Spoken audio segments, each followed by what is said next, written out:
For example, we have 60 university, only a few that is involved in online courses. All other stopped during the last 2-3 months, to do anything. So very few that, so is very complicated. I think that United States, all the main university not stopped, they are continuing in some way to do classes online or something. Correct. Basically, every university went online just with Zoom lectures. Okay. Okay. And also, not only university, but in the basic education, also they continue without problem? Yes. Well, it's not without problems, but it's manageable. So even elementary schools, they did Zoom lectures, but there is, of course, a big digital divide, and there are lots of kids, especially in the inner cities, in poorer neighborhoods, that don't have internet access. So how do you teach them, right? So that is a huge problem. For the fall,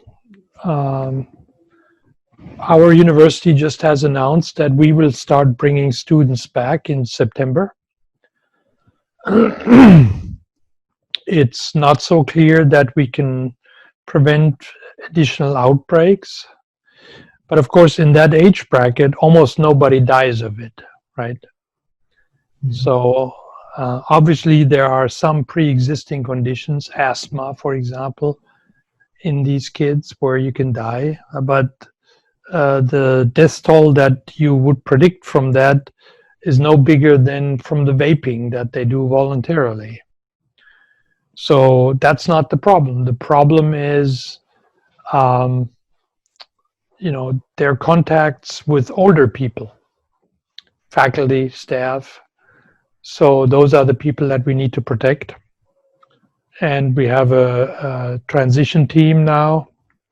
I'm part of the transportation subcommittee. How do we get people to go with buses across campus or other transportation?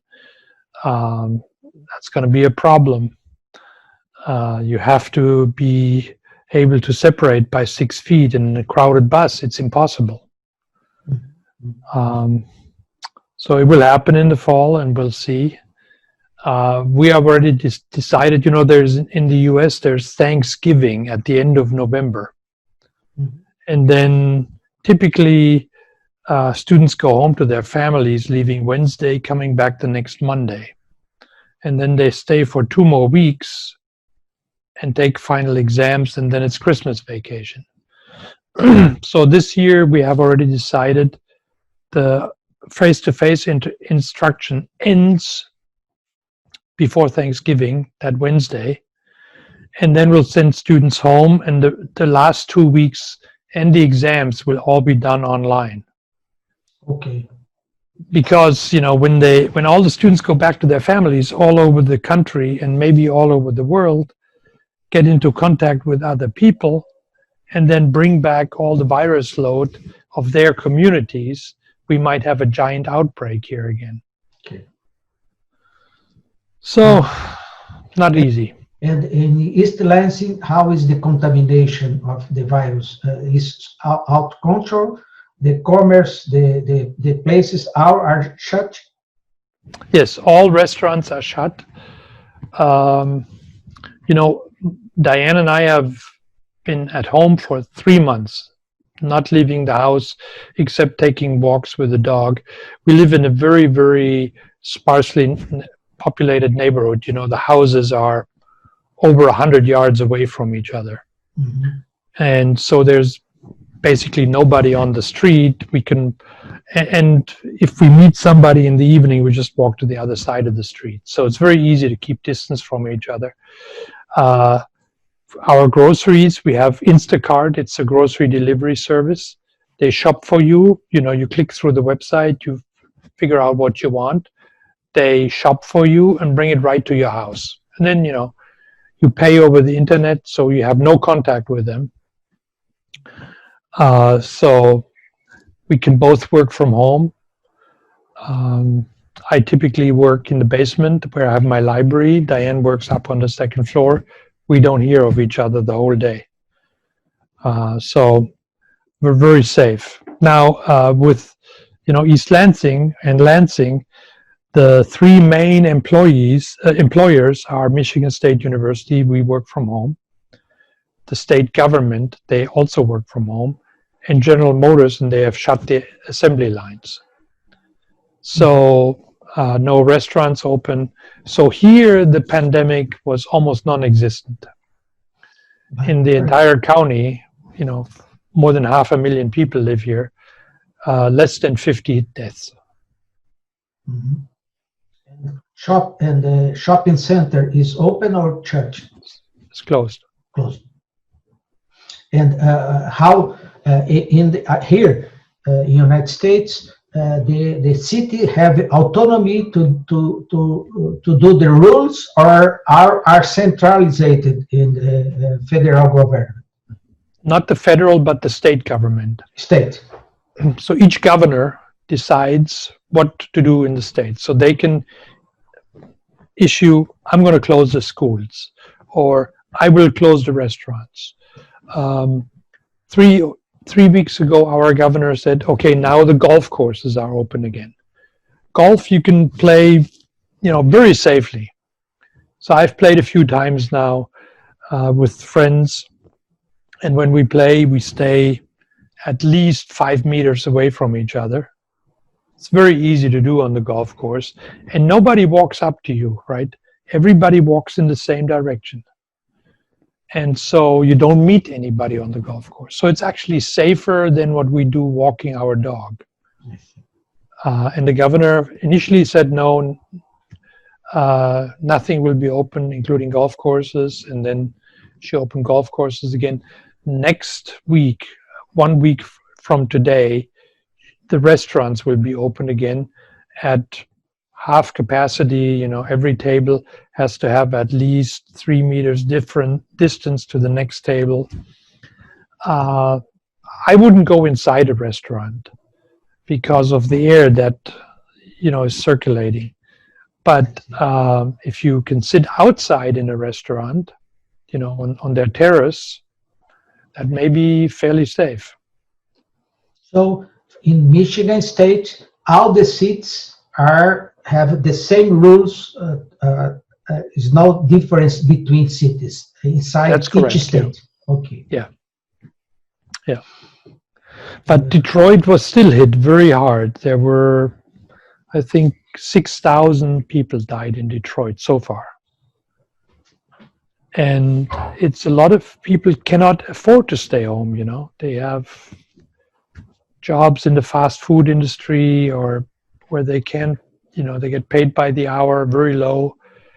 They can just not say, I'll stay home and work from home. So in these inner cities, and your favelas will be next, I think. There will be big outbreaks. So. And about the tests, you have done the test to see if you have the virus or not? This is I did it last week, yeah. It's available. Yes. Very uncomfortable, I tell you. Very uncomfortable. Okay. Because they stick a swab up this far into your nose, and you don't even know that you have this much space in your nose. So she sticks it up there, and tears shoot out of my eye, and then she knew she was deep enough. Very uncomfortable. Well, okay, Wolfgang, I think that we can start. This is 5. Yep. So,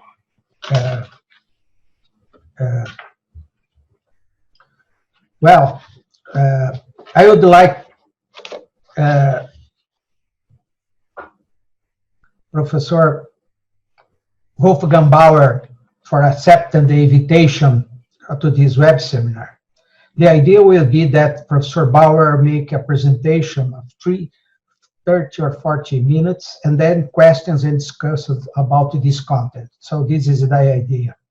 The web seminar is being recorded, and broadcast live on the IVEPESP YouTube channel. So I move to Professor Bauer to start his presentation. Please, Professor Bauer. Thank you. So let me share my screen. We'll see if that works.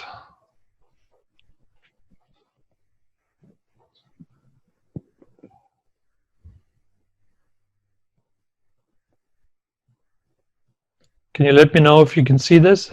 Yes. Okay, perfect. So I'll start with a quote from Richard Feynman, the famous Nobel laureate in physics. And this is from 1963, where he said, "I think, however, that there isn't any solution to this problem of education other than to realize that the best teaching can be done only when there is a direct individual relationship between a student and a good teacher. It is impossible to learn very much by simply sitting in a lecture.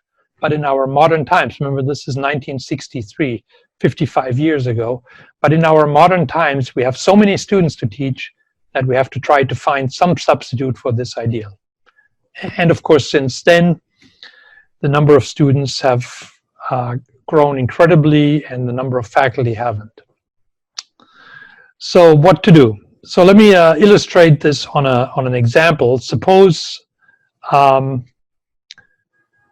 you want to learn to cook, and so the method one is the conventional one. You buy a cookbook. This is a famous cookbook in the US, and you follow these instructions.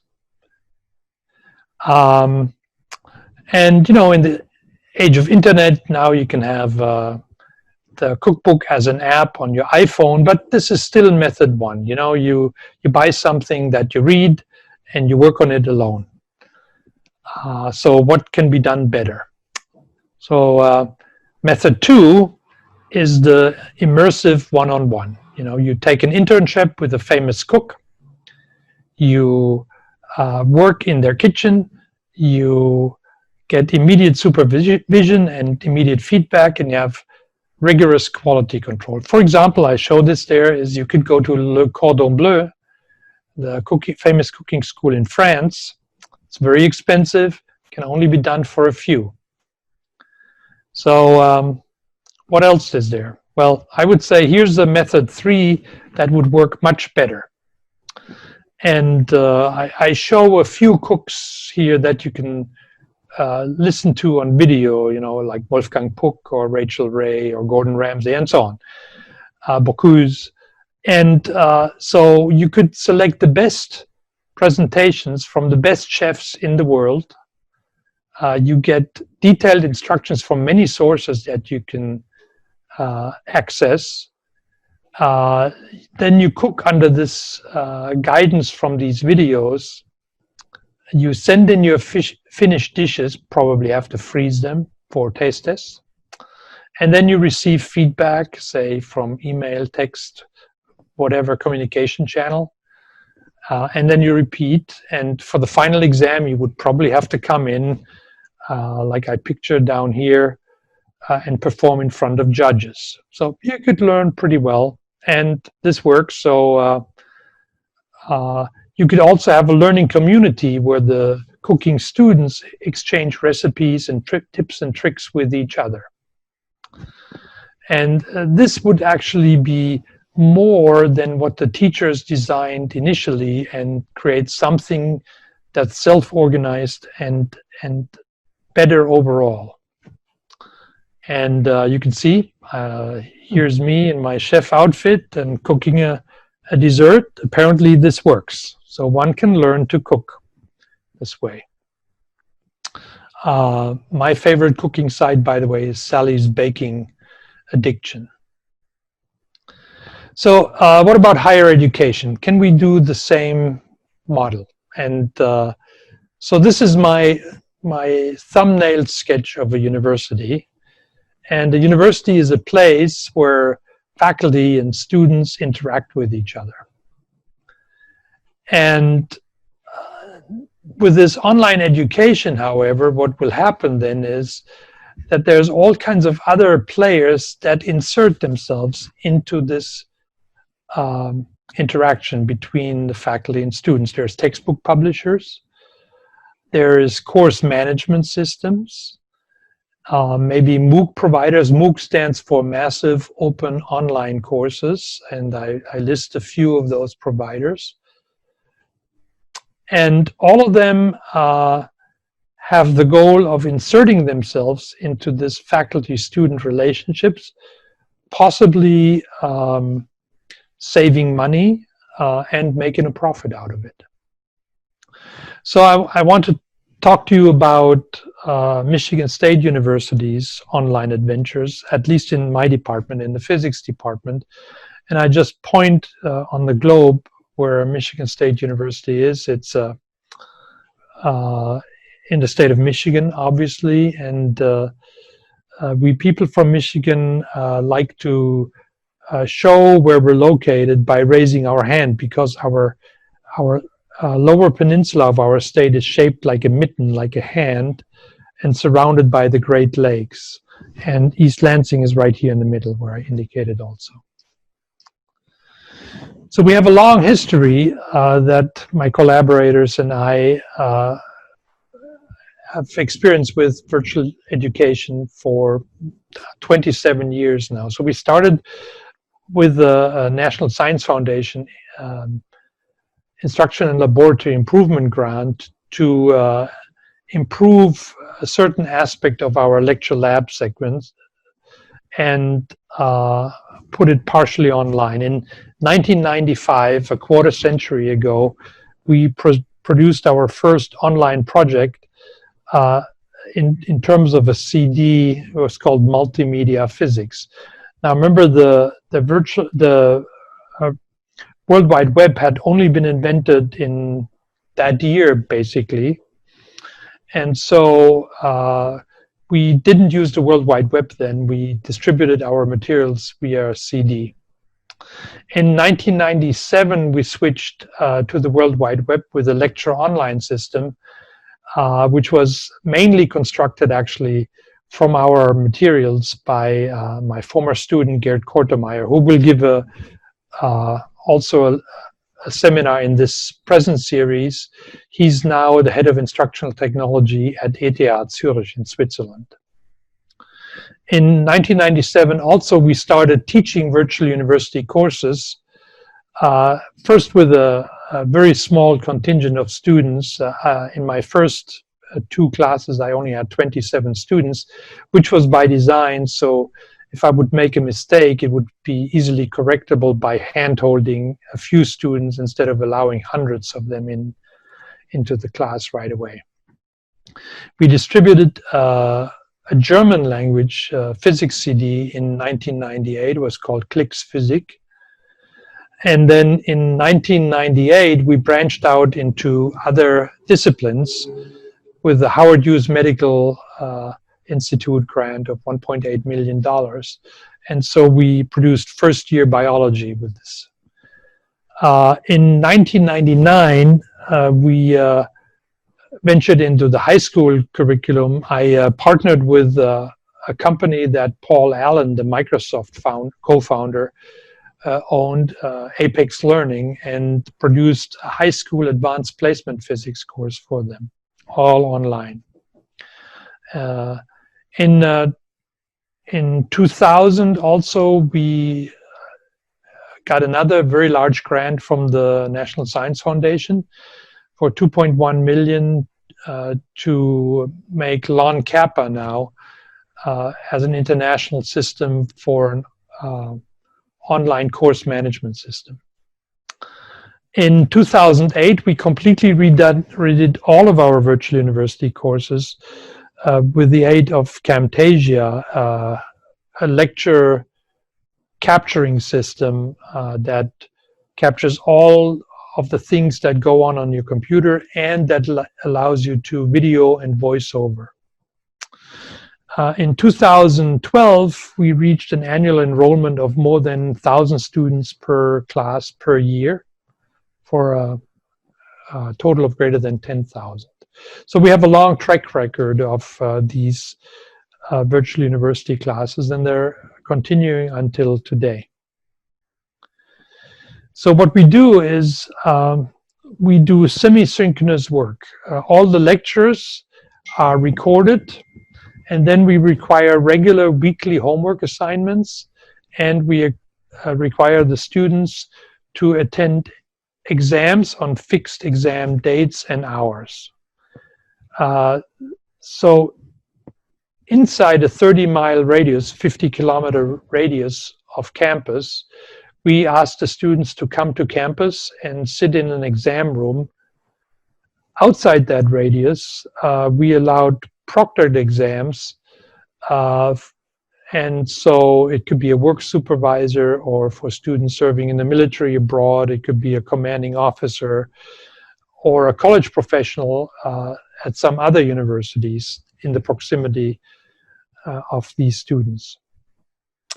We give these students the same exams, the same homework assignments, and even in our in-person lectures, we use clicker questions for immediate feedback. And we also have clicker-like questions for these virtual university students.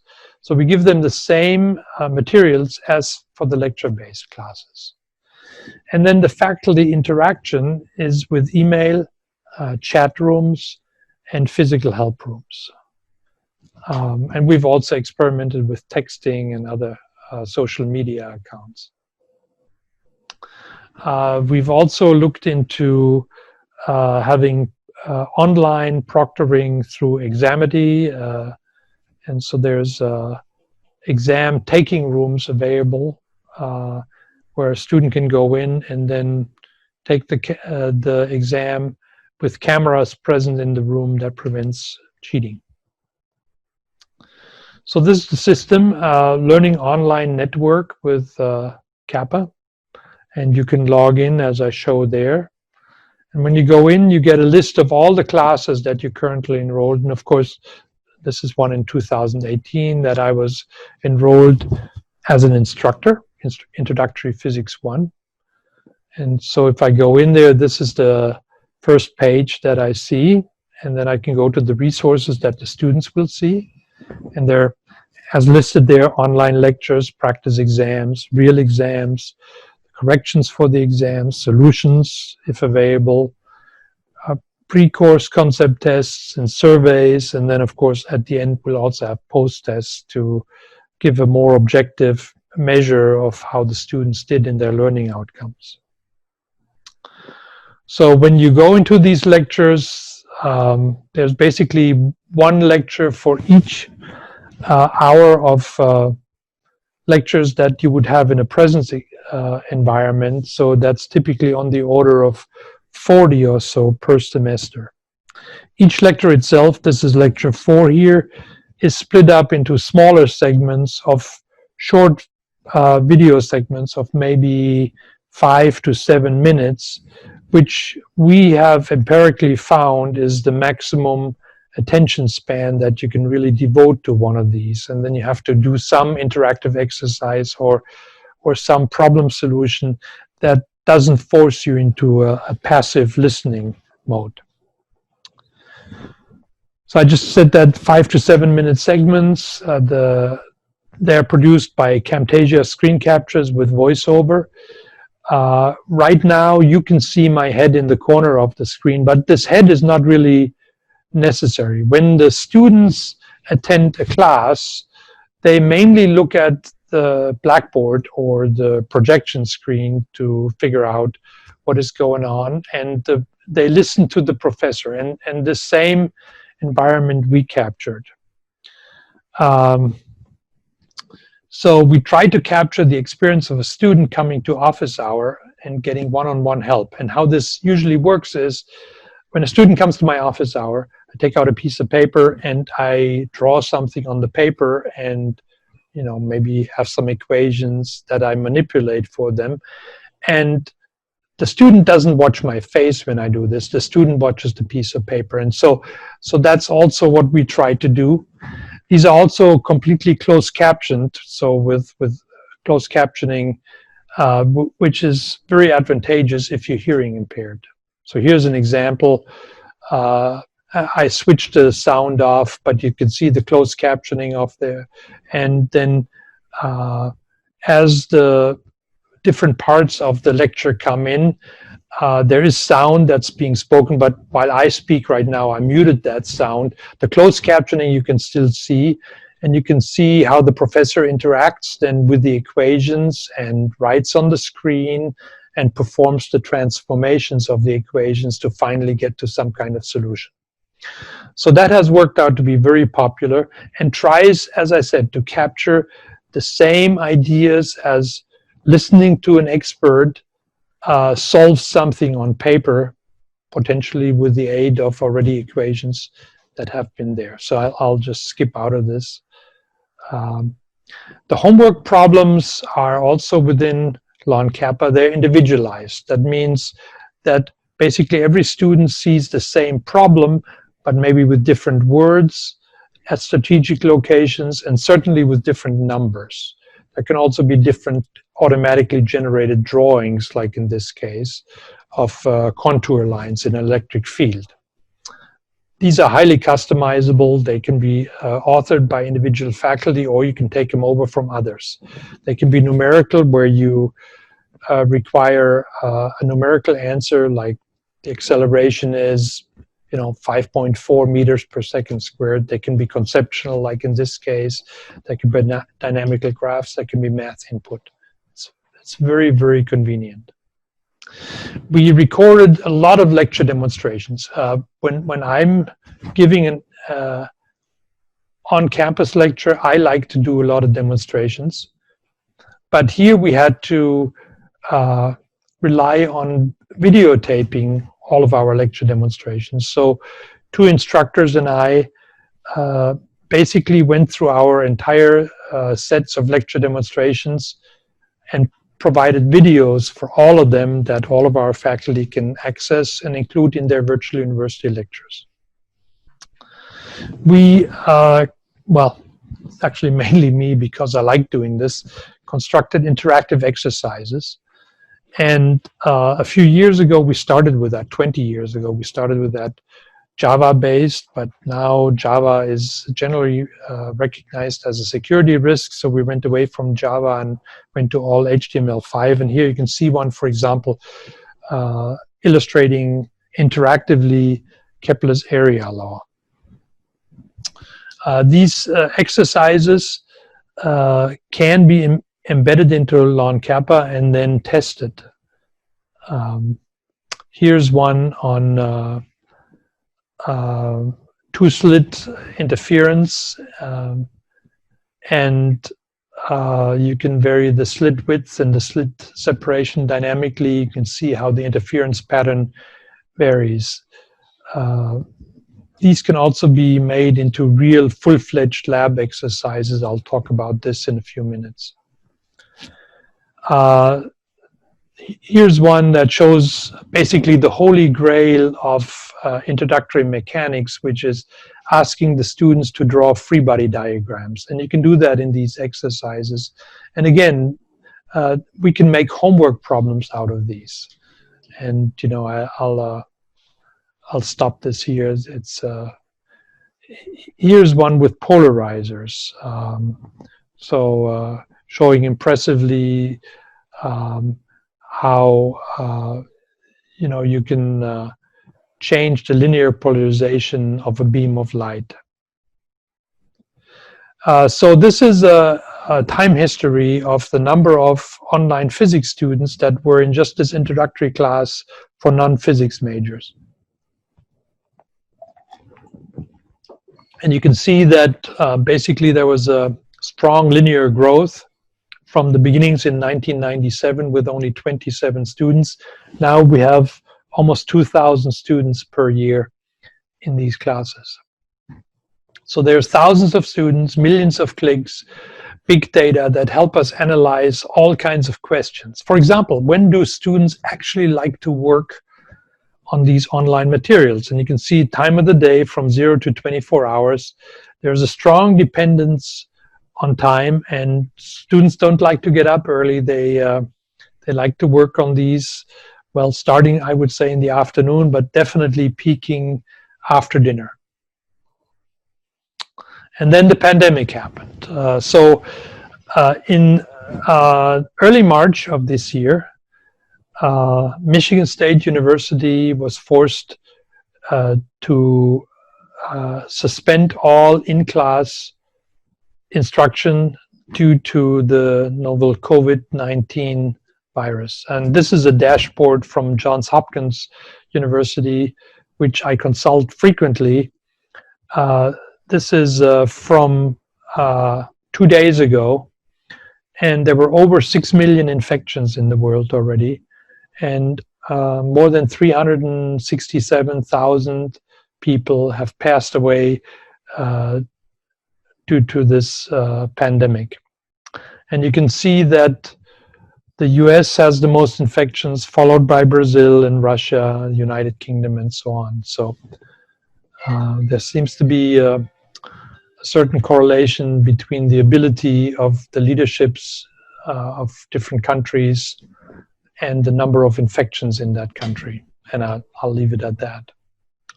So when we went to all online instruction, I would say most universities in the world were not prepared. So these are data from UNESCO. So as of 1 week ago, 1.75 billion learners were affected by this crisis, and the color coding in this map that UNESCO has produced shows which country, the orange ones, have completely shut down all schools for in-classroom instructions and universities for in-classroom instructions.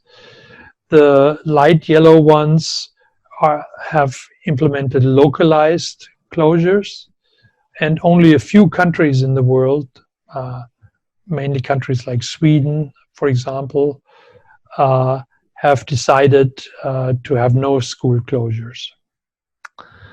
So 98.6% of the world's students were affected by this.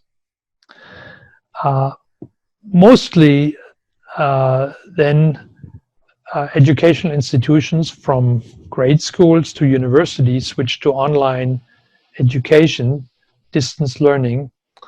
And mainly this was actually accomplished by using video telephony. Zoom, I'm talking on Zoom right now, is the most widely known tool, but there's others, Google Hangouts, Facebook Rooms, Microsoft Teams, and many others. So they allow for two-way communication, and it's mainly one lecturer speaking to a class of people. But they also allow for group discussions, and many people have done private Zoom parties, meeting with their friends after hours. My daughter graduated from the university 4 weeks ago, and we had a graduation party online for her through Zoom. All of this is possible. It's not ideal. It cannot completely substitute for real face-to-face instruction. And most critically, it magnifies the digital divide.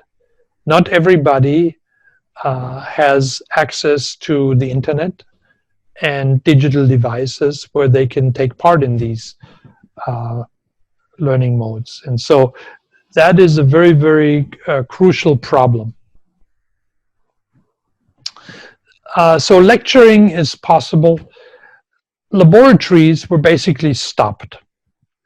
But laboratory exercises, in the sciences in particular, are critical for students' understanding of physical phenomena. And the essential steps that are learned in these laboratory exercises are data acquisition, numerical analysis, graphical analysis, the discussion and quantification of measurement uncertainties, establishing of error bars, and then, of course, writing a lab report. We're working feverishly to develop a system that we can do online to capture the main elements. And I'll just spend a couple of minutes showing how this can be captured in an online environment. I don't know if this works across Zoom. We'll have to see.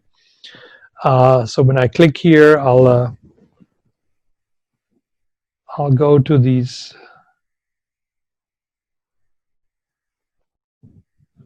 So apparently I can grant myself access. So you can do an online lab, for example, here, Snell's Law, which would then allow the students, to have a light source here, and you can switch on a light and move the light source around and measure angles and change the colors of the light and study, chromatic dispersion and so on.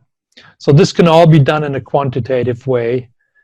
We can also do video analysis, let's say on this apple drop here, right? So I just videotaped the dropping of an apple, and then you can use a digitizer and frame by frame analyze, you move forward through these frames, and you can set digital markers on, say, the top of the apple like I showed there, and then figure out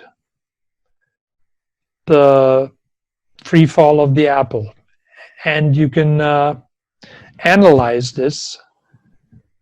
So let me get back here.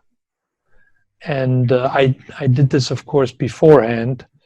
You can analyze these data just from the pixels on a graph that I just showed. So I took these pixels, copied them over here into a spreadsheet, converted them into physical coordinates, and the students just follow these instructions. And then you make a fit, and the orange line here is a fit, and I can change this dynamically. So let's say 5 meters per second squared, and you can see this really doesn't fit the data. And 7, and you get closer, and as you do 9.8, and success, it lands on the data. So this method of acquiring data from physically moving systems and importing them into a spreadsheet and analyzing them interactively, and then using your results to write a lab report, it really does work online these days. And so we plan to offer this. And again, there is a, where am I? There is a huge list of these both in mechanics and in optics and in electricity and magnetism that we can offer our students and have real laboratory exercises in the fall when we bring the students, most of the students, back to campus. But we also have to be prepared for those students that are in high risk group, for example, that have high blood pressure or heart conditions or asthma or a compromised immune system. And we will offer these online labs for those students. We invite people to collaborate with us and build their own. So this Lawn Kappa system contains more than 100,000 individual resources, like a video clip or a course page or a homework assignment that can be freely accessed and assembled. There's also some fraction of really high quality content that is owned by authors and publishers and can only be accessed by adopting textbooks. That's the choice of every individual. The course management system itself is open source freeware, and thus freely available to anybody who wants to. If somebody doesn't want to download the course management system on their university systems, we also offer hosting solutions, but of course those are for a fee. So I started out with this idea that how to learn to cook, and you learn from the best cooks and putting together and borrowing and maybe stealing from a whole host of excellent cooks all across the world that agree to participate. And we can do the same for all educational ventures. And I call this MAMOOCs, multi-author, massive, perhaps open, perhaps not, online courses. So we would have a shareable database of multimedia resources, and every instructor can take advantage of every other's author's work in this way. You can make multi-author, multimedia ebooks and have micro royalties charged for individual objects, and have educational object economies arise from that. This is actually an old idea. I gave a talk at Apple Computers more than 20 years ago where we pursued this educational object economy idea. We can have adaptive, individualized learning environments for students of all abilities. Not all students learn the same way, and such a system could adapt itself to the learning style of the particular student, learning from the choices that the students make, and then offering the next element in a sequence informed by past preferences, and an AI would supervise and always offer the best guess what the students would want. And if students don't want that, they can try another one, which would help the AI to refine the model of what the student really would like. In the end, we can also make objective testing test banks, where you just let the computer sample exams from a shared problem bank with constraints of, the same degree of difficulty and the degree of discrimination. So I've reached the end. There's a long list of collaborators and funding sources. There's my contact information. And of course, in Brazil, my main collaborator is Professor Helio Dias. And there's also Brazilian versions of our textbooks. And of course, I encourage you all to go and participate in this and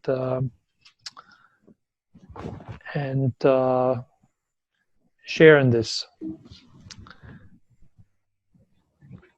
So Helio, back to you. Okay. Well, may I see if...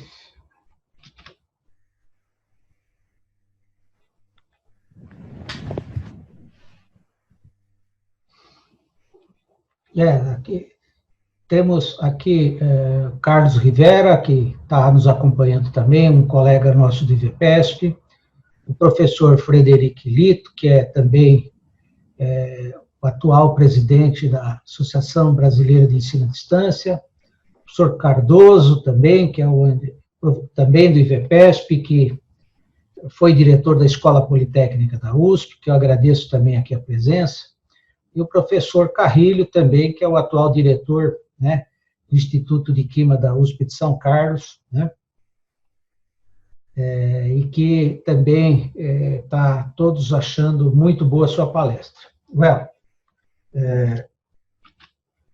Wolfgang, the idea now, in fact, the people that is in the YouTube is only do felicitation for your very good talk today.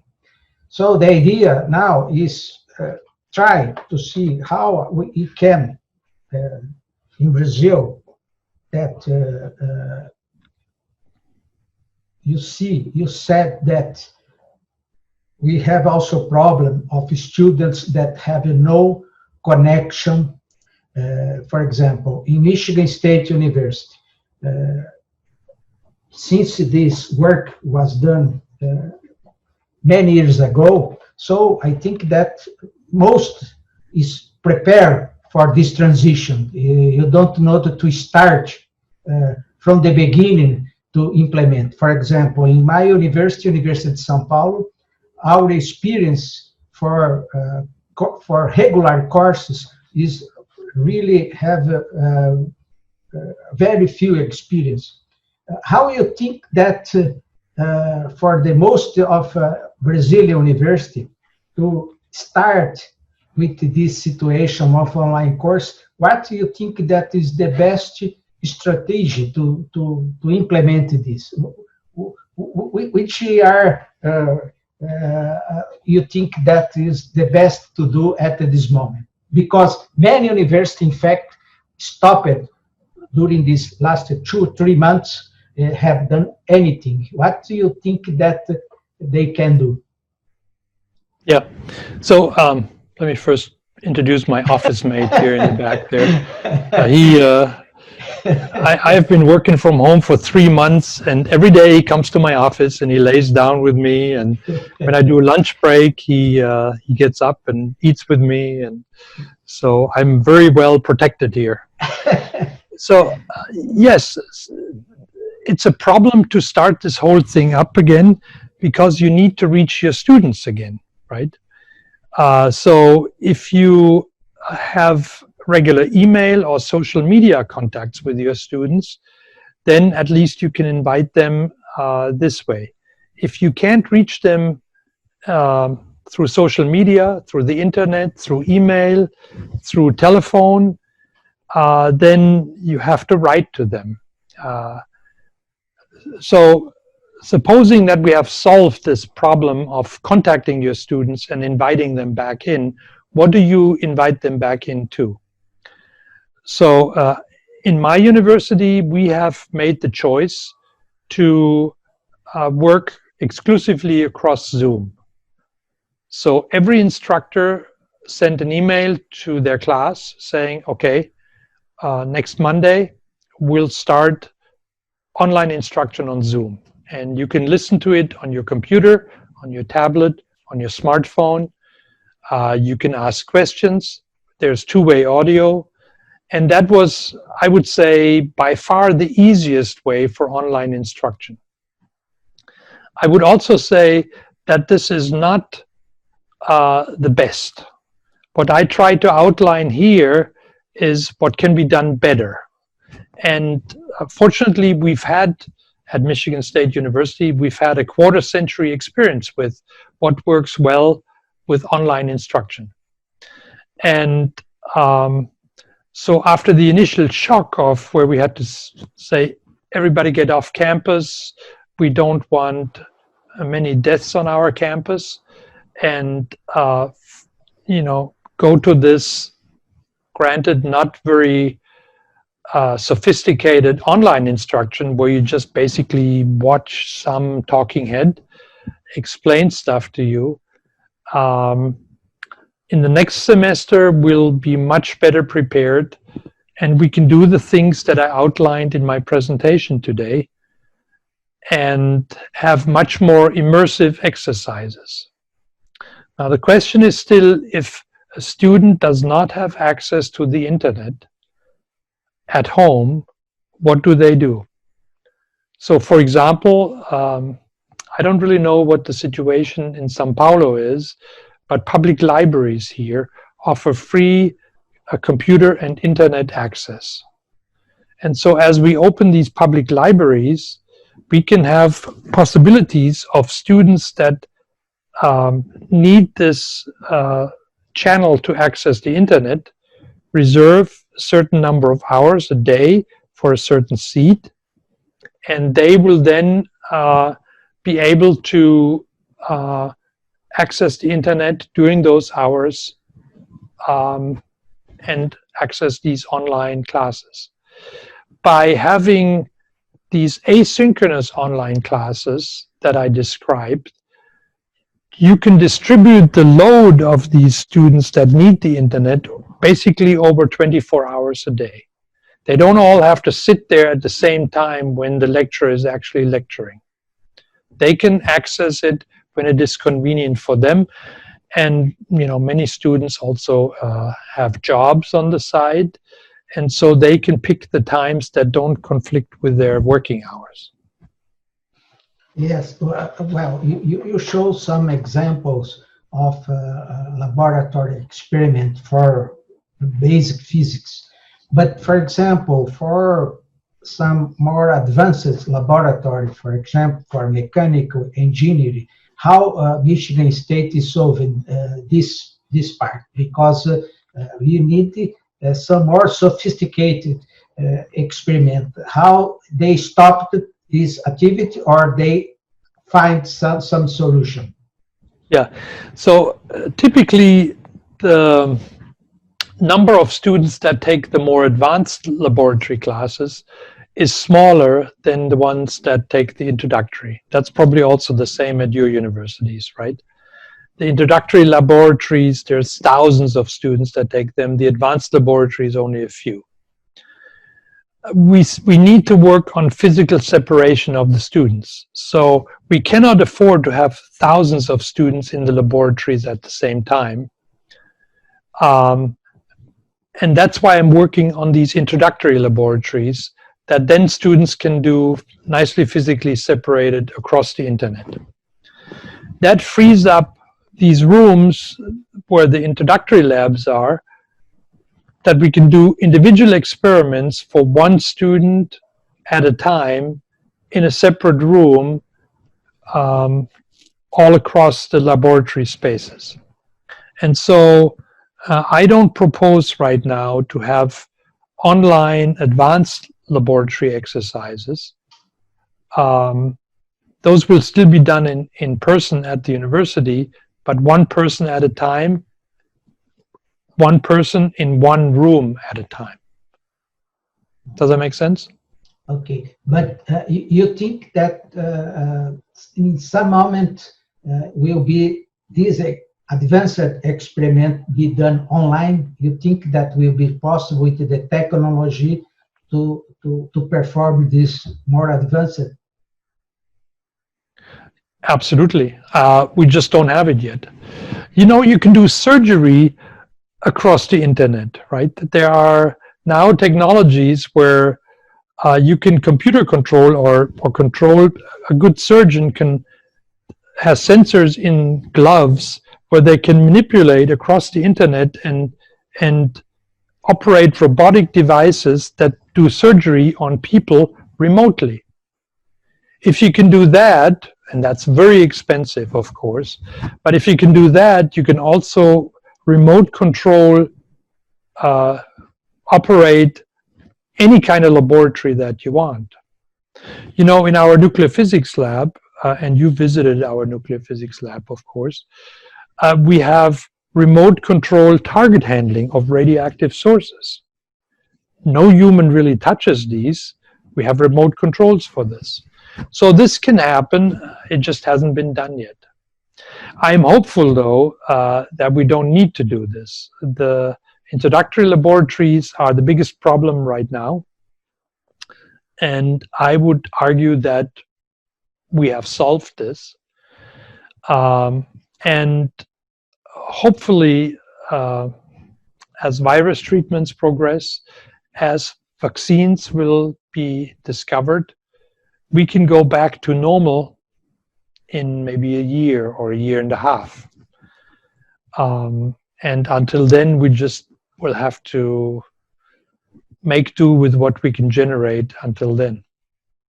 Well, after this pandemic is finished, what you think that will be the future of the education? You think that the thing will be the same or will be some modification? No, I don't think we'll go back to what we call normal right now. What we have seen is that it is actually possible to do remote instruction for a very large number of students. And there is a certain economy of scale here. In the conventional instruction model, we were really limited by the number of seats in the classroom. For an online mode like Zoom, you're not limited to 200 students. You can do 2,000 or 20,000. And so far, before the pandemic started, this was not generally accepted that this is an effective mode of instruction.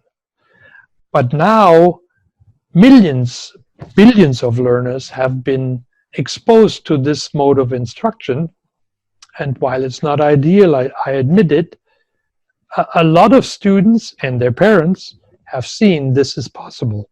We can actually have this type of instruction without the associated huge expense of students going to dormitories and paying all this overhead that a university generates. So I think what may well happen is that a lot of smaller universities will just go out of business, and larger universities will grow even bigger than they are now. So USP has 100,000 students. It may grow to 1 million students. And, that growth may all be in the virtual sector. MOOCs, these massive open online courses, have been on the market for quite a while now. And universities were very hesitant to incorporate these materials into their regular course offerings. Now, the pandemic has actually forced many universities to go this route. And once you open that door, it's really hard to close it after the fact.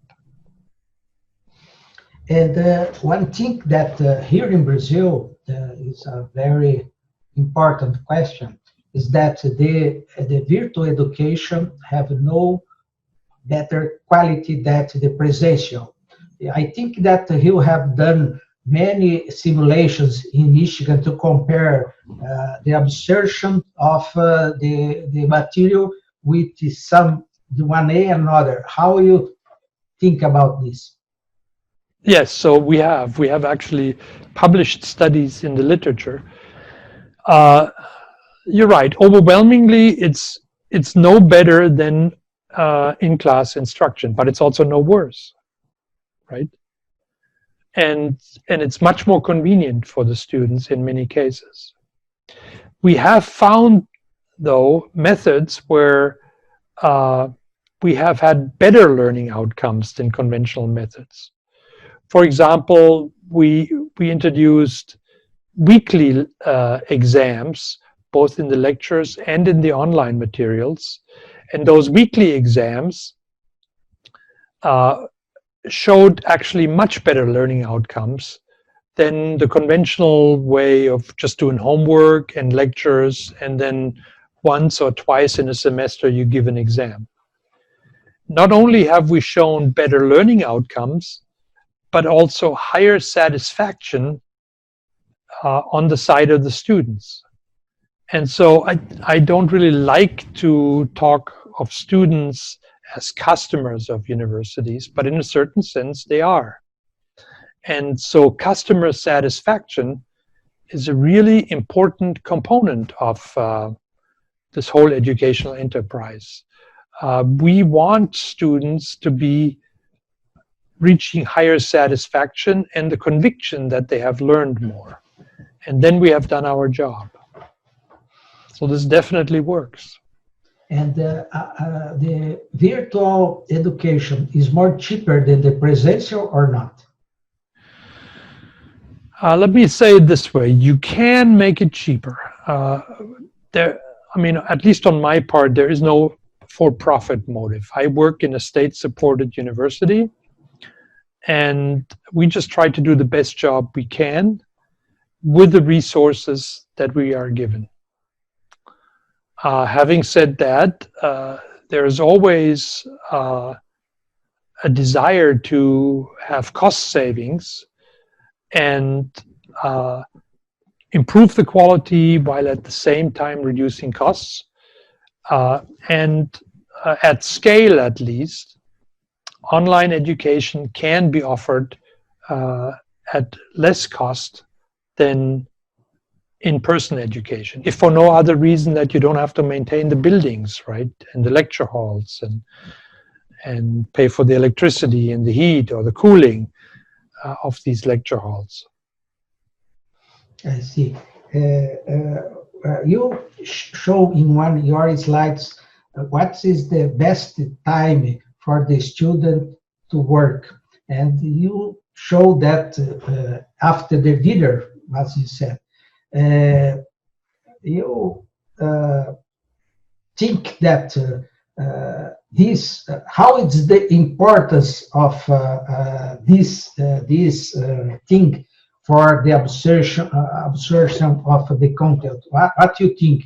Because you said for me that your son that was done your introduction, they do online and not in, and also they don't, for example, they was possible for him to enter in a good university doing the same thing. You can comment this?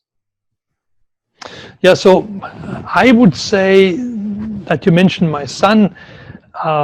It's even outside a structured education.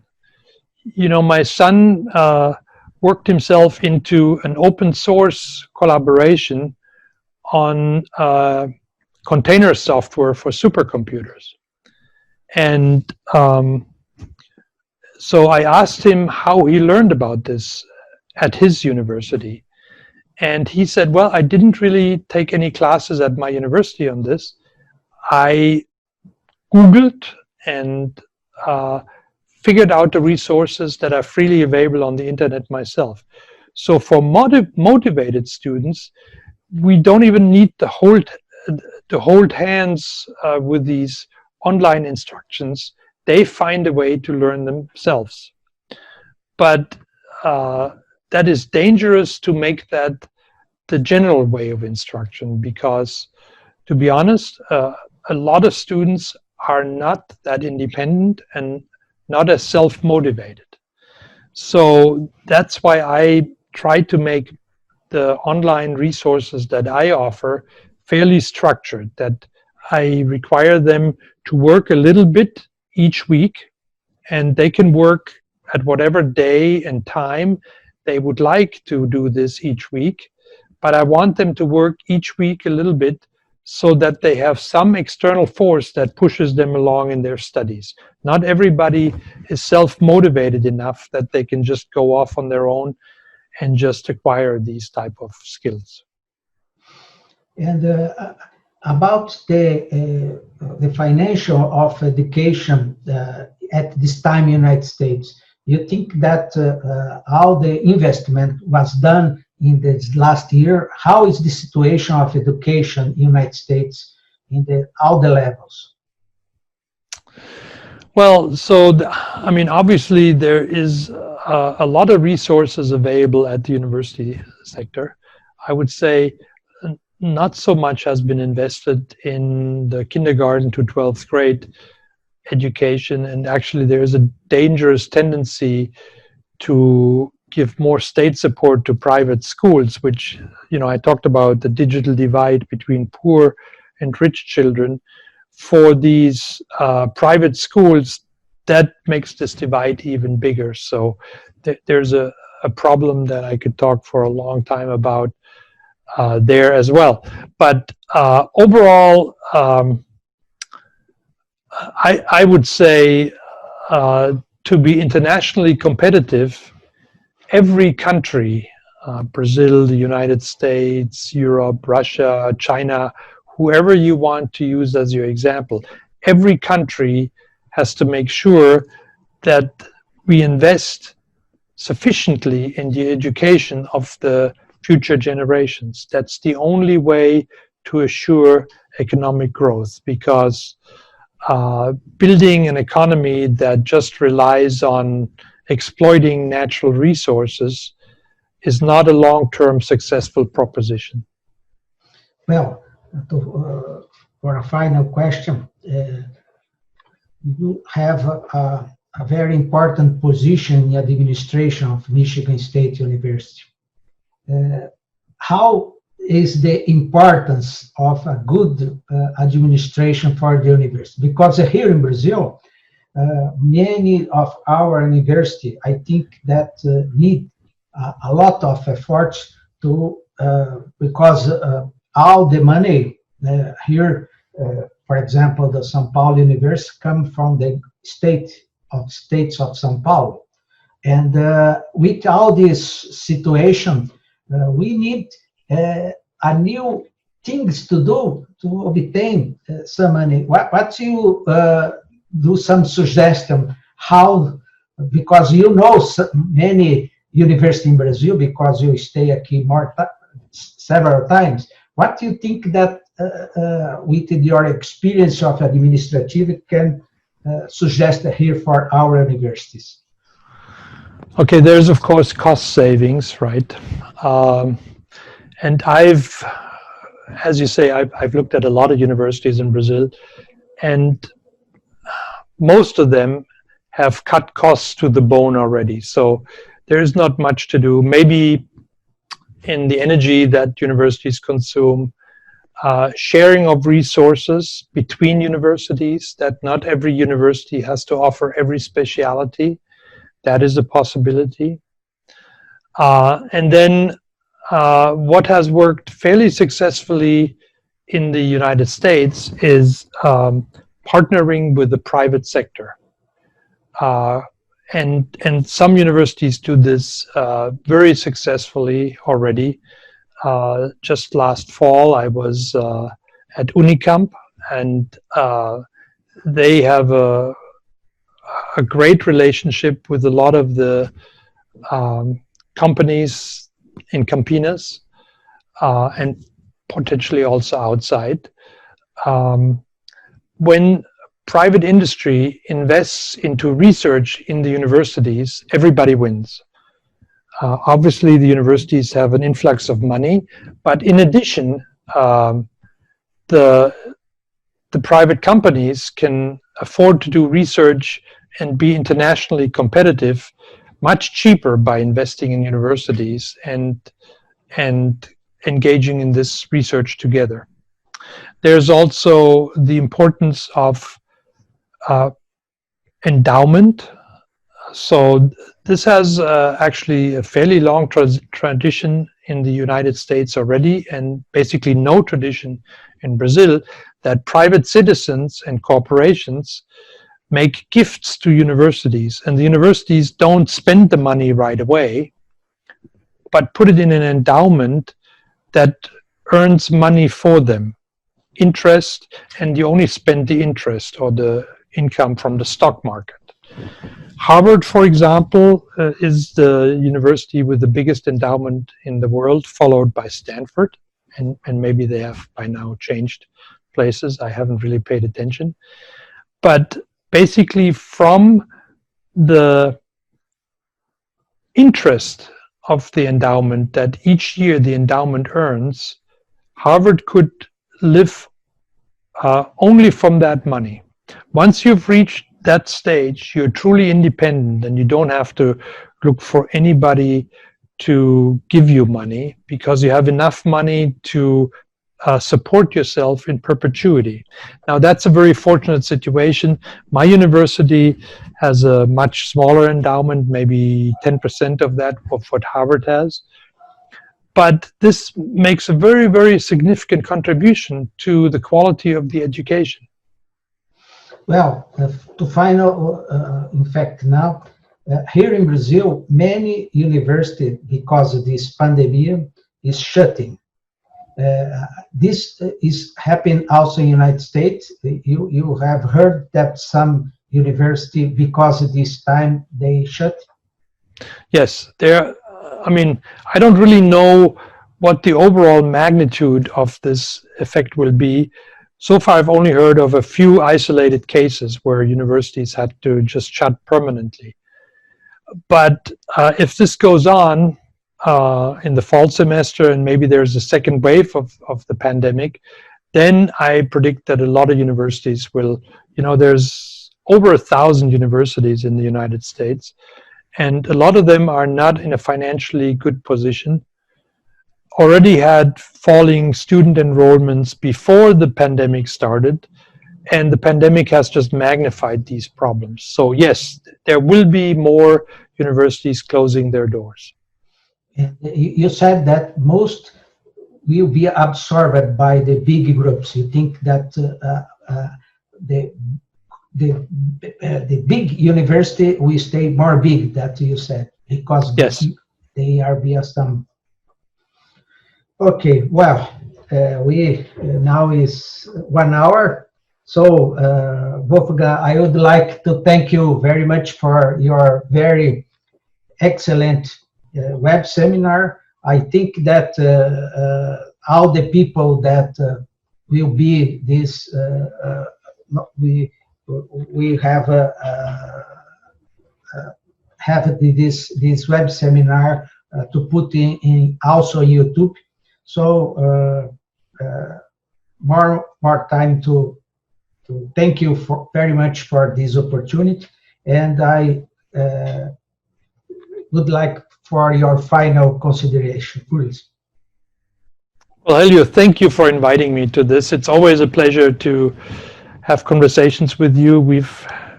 Have had a long association. I remember we used to have a nuclear physics grant together almost 30 years ago, and we've stayed in touch and collaborated, for example, on the Brazilian edition of our textbook, and you're a co-author. We've always had excellent conversations. This one was no different.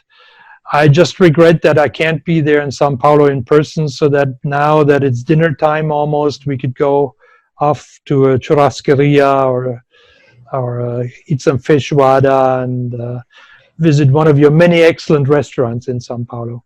And you forget the caipirinha, that is... And the caipirinha, I didn't want to mention that, yes.